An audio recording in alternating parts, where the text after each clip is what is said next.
And welcome back to redheart.com as well as the Crochet Crowd. I'm your host Mikey, and in today's tutorial we're going to explore a stitch called the Raised Crochet Treble. This looks like little pebbles. I've found with the cats, they love the texture on this particular stitch. Really quite nice and fabulous to do. If you change the colors lots of times, you are going to end up with a really interesting project. So today we're doing this as part of Stitchcation, an Afghan sampler project, and today I'm showing you how to do the stitches in order to do so, and then I'll leave the border and all the other stuff of Stitchcation up to you. But today it's all about the Raised Crochet Treble, and let's get started right now. To get started, we're just going to pull a strand and make a slip knot. You will notice that in the pattern that I provided in the more information of this video is that you'll find that it's a 3.75 millimeter or size F crochet hook for the pattern.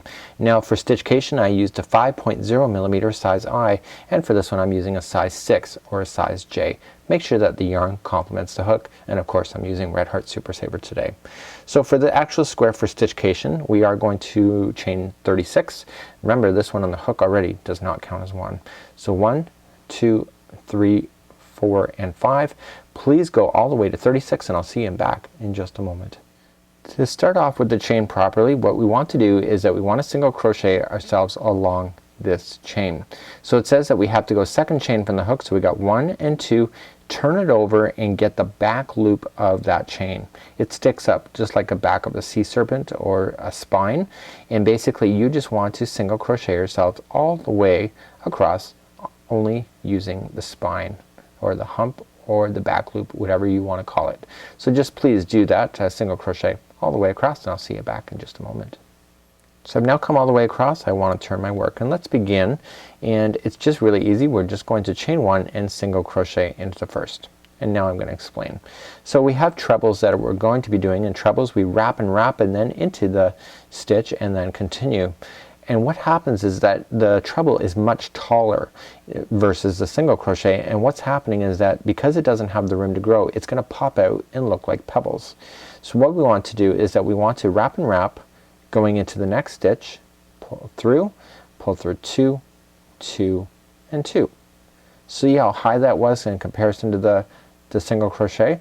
So in order for it to pebble out, the next one will be single crochet like that.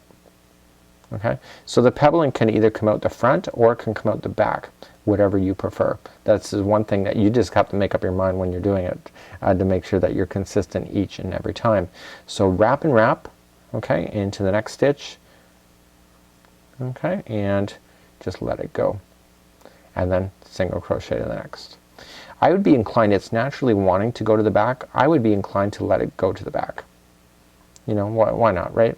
So wrap and wrap into the next.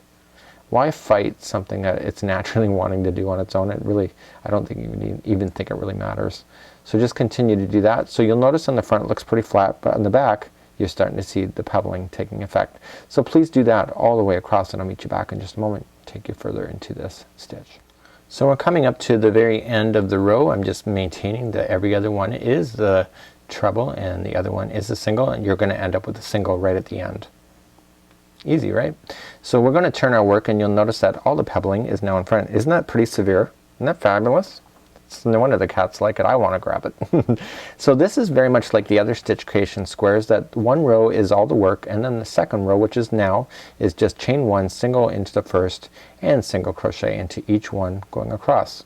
So you're only going to do the trebling stuff every other row, and then single crochet the rows in between those. So it becomes really easy. So let me get all the way to the end. You can change your colors at any point. It looks fabulous, and it's something that I would strongly encourage.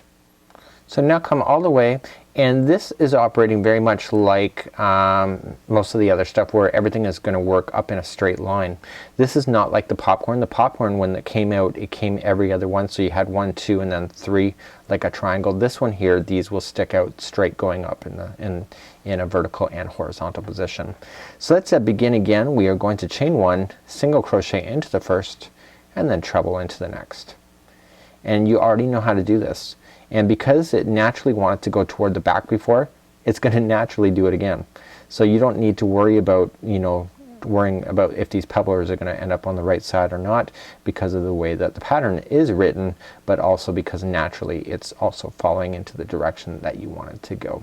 So this is very easy, very simple. I think this is a really interesting idea. I'd love to try this in the future with other projects to see how it'll work out, and this is overall an amazing stitch, and you can see that it's really starting to work out pretty good. So until next time, I'm Mikey on behalf of redheart.com as well as the Crochet Crowd. Thank you so much, and join me next time for more free ideas, patterns, and etc. We'll see you.